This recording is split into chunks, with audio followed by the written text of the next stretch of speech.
किरण गाडी चढणार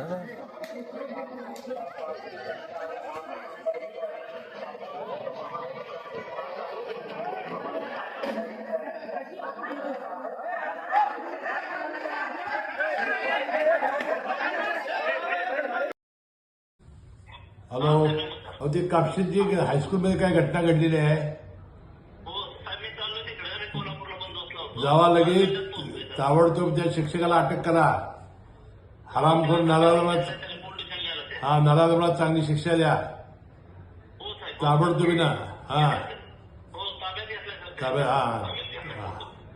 कडक शिक्षा झाली पाहिजे त्याला.